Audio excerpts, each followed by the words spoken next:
इन्हें तो आप जानते ही हैं। यह है गौतम अदानी, जो रिसेंटली मुकेश अंबानी को पछाड़कर इंडिया और पूरे एशिया के रिचेस्ट मैन बन गए हैं और वर्ल्ड रिचेस्ट पर्सन की लिस्ट में वो 5वें नंबर पर पहुंच गए हैं, वॉरेन बफेट जैसे फेमस इन्वेस्टर को भी पीछे छोड़कर। इस मुकाम पर पहुंचने के लिए अडानी को 34 साल लगे हैं, लेकिन फोर्ब्स की माने तो अडानी की किस्मत का दरवाजा पिछले 2 सालों में खुला है। पिछले 2 सालों में अडानी का नेटवर्थ 13 टाइम्स बढ़ा है।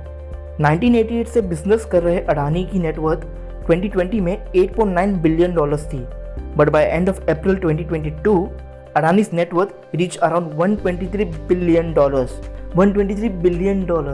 इतने सारे पैसों से अडानी 82 बुर्ज खलीफा खड़ी कर सकता है।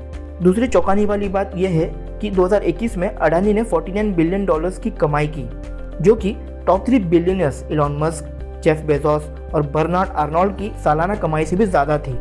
And as per Bloomberg Billionaires Index, Adani has already added $43 billion to his income this year itself. I just wonder how many billions he's gonna add by the end of 2022. इस सब से एक सवाल खड़ा होता है, what is behind Adani's rapid rise?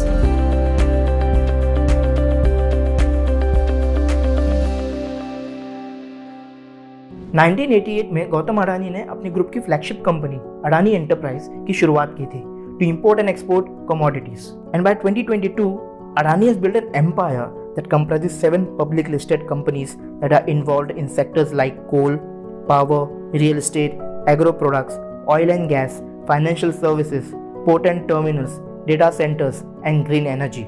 आज गौतम अदानी के $123 बिलियन के नेटवर्क का क्रेडिट जाता है इन 7 पब्लिक लिस्टेड कंपनीज को। The market capitalization value of these firms have reached to a whopping $201 billion.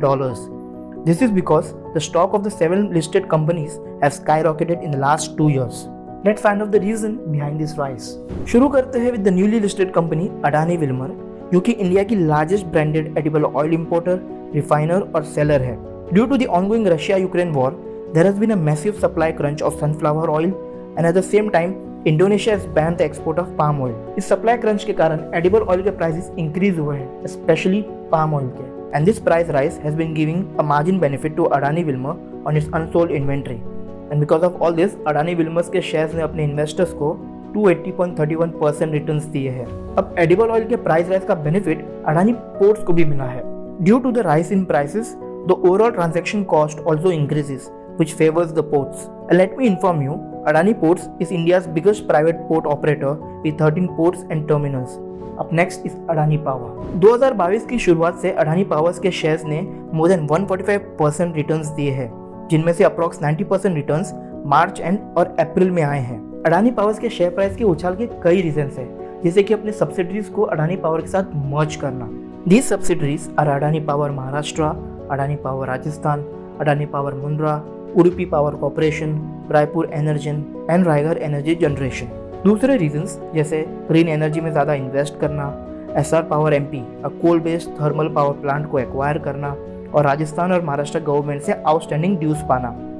In the past 1 year, the share price has jumped from 97 rupees to 279.50 rupees, logging around 188% return in this period. Similarly Adani group की दूसरी companies जैसे Adani green energy and Adani total gas has surged more than 1000% since the year 2000।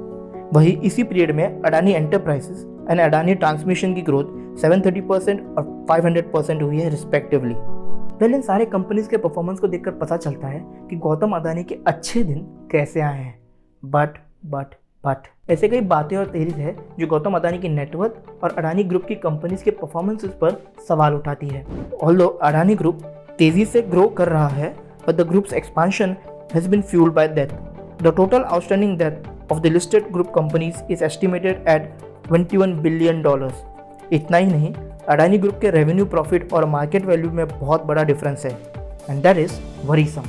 और एक report की माने तो Adani group के listed stocks का रेवेन्यू $14.5 बिलियन है एक्सक्लूडिंग अडानी विल्मर, लेकिन ग्रुप का कंबाइंड प्रॉफिट सिर्फ $1.14 बिलियन है। At the same time the collective market value of 6 stocks is approximately $148 billion only. Hence, it questions about the stock prices, whether they are detached from the group's fundamentals. कुछ लोग अडानी के recent success का कारण उनके close political ties को भी मानते हैं। Although all the questions are yet to be answered, but it seems Gautam Adani is unstoppable. Gautam Adani's expansion spree is still going on, as it is in the race to acquire Ambuja Cements and ACC Limited. Adani group ने media business में भी entry कर ली है. It has set up AMG Media Networks. Currently, Gautam Adani is the richest Indian and 5th richest person in the world. It will be interesting to see to what extent will Gautam Adani's net worth rises, or will it go down, or will another business person overtake Adani.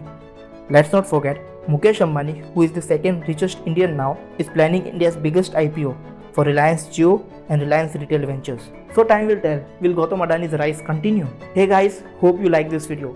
अगर आपको ये video पसंद आया है तो please इसे like और share करें, और ऐसे कई सारे बिहाइंड द ब्रांड के वीडियोस देखने के लिए नटशैल को सब्सक्राइब करें. Till then, thanks for watching.